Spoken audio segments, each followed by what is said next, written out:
In this fishingphotowater.com episode, we're going to be taking some water, some salt water I might add, uh, from the beach, and we're going to be placing some hooks in a jar, and we're going to do an experiment here because a lot of people are kind of concerned about leaving hooks inside of a fish's mouth. So we're going to do a little experiment here where we take some salt water, put it in a jar, and then basically put some hooks in it, and we'll see how long it takes for those hooks to rust. So currently today is Wednesday, September 22nd, 2021, and I'm out here at a beach, and we're going to grab some water here, and I'm going to take it home, and then we're going to do our experiment. So here you can see this is obviously a beach, maybe you can see the water. I don't know if you can or not. See if I can switch the camera around on my phone. Oh, okay, well, take a picture. So anyways, this is a little beach area here, and this is salt water. That's what this is. So I'm gonna go out here into this water here and see if I can't scoop up some of this salt water into this jar. There's a little fish swimming around right there too. So there's some salt water there from the water, and now all you pretty much do now is take this back to my place, and I'll do a video of me putting hooks in it, and we can start with how long it takes for those hooks to rust. Alright guys, so I decided I was going to do the experiment ahead of time. So I've got a couple of hooks here, hopefully you can see them. I got an Eagle Claw Razor Sharp. This one is a 7/0 for snook. I got a 6/0 Mustad hook, and then I got another Mustad hook. So 6/0 perfect circle, or Demon Perfect offset circle hook, and a circle hook by Eagle Claw, and then some J hooks. These are a size 2.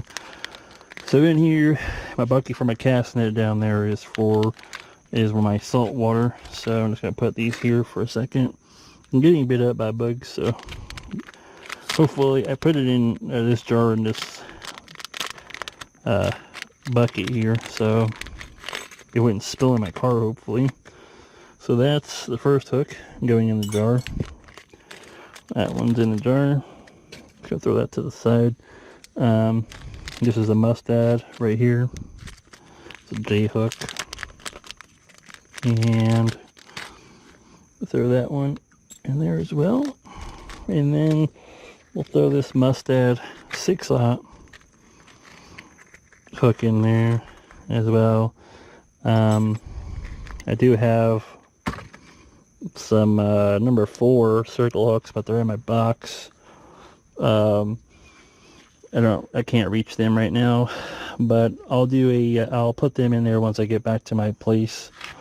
And yeah, so hooks are in there. September 22nd, 2021. It's like after 4 o'clock in the morning.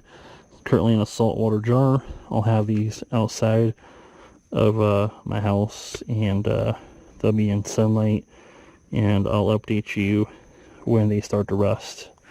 So be considered, I guess, day number 1 for them being in salt water, and we'll see how long it takes for them to start rusting. So you all will know how long it takes for it to rust out of a fish's mouth.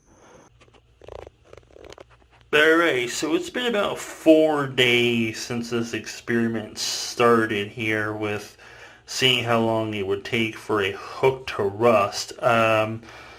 So technically these hooks started rusting a little bit, just roughly, I want to say 24 hours after being in the saltwater jar. It's now been roughly 4 days, I believe, since this experiment started. The rust really hasn't, I would say, increased much from that time. But I'm not gonna say that this experiment was a, I guess, failure. Many of you all would say it was.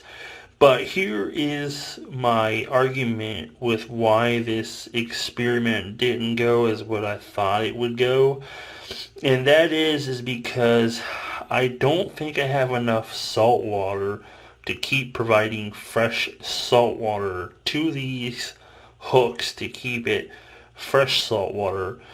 Because the lid was also off on this jar, I believe that also played a role with possibly the salt water evaporating maybe, because it was left outside and the air was just able to take salt water concentrate out of it, maybe, if that's the right term to use. I think if I had more salt water to replace this salt water that was in this jar with, to keep it going and going and going every day, changing out the salt water in the jar, the outcome might have been a bit better.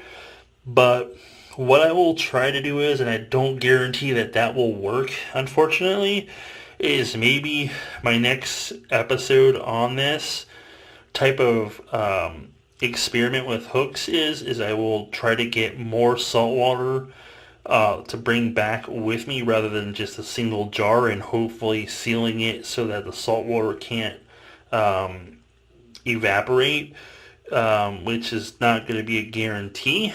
I'll have to do some research on that. But like I said, this is where the hooks are in their stage of rusting right now. Definitely something that they wouldn't have rusted out, at least like this, in 3 days. Now, there's a high possibility that they would have rusted out with a continued flow of salt water, fresh salt water going in, but I'm not 100% sure how much salt water is left in this jar. So the actual rusting process for these hooks might have been kind of deteriorated from them rusting faster. But the J hook seems to have the worst rusting, and it seems to have started rusting more near the shanks barbs that hold the bait. And for the circle hooks, there's some rustation down near the eye of the hook where the line would go in, and then on another hook there was actually rustation not on that side but more at the barb in the middle of the hook. So it's kind of a weird outcome for that. So that could be because there might have been a scratch in those areas that led to the formation of the rusting of the hook, or just a little bit more exposure to cause that rustation to form. But anyways, that's pretty much it. If you have any questions for me, feel free to leave them in the comments down there below. And if you haven't subscribed to this YouTube channel, feel free to subscribe to this channel today for more episodes like this to come, and also future videos to come on this channel when it comes to fishing,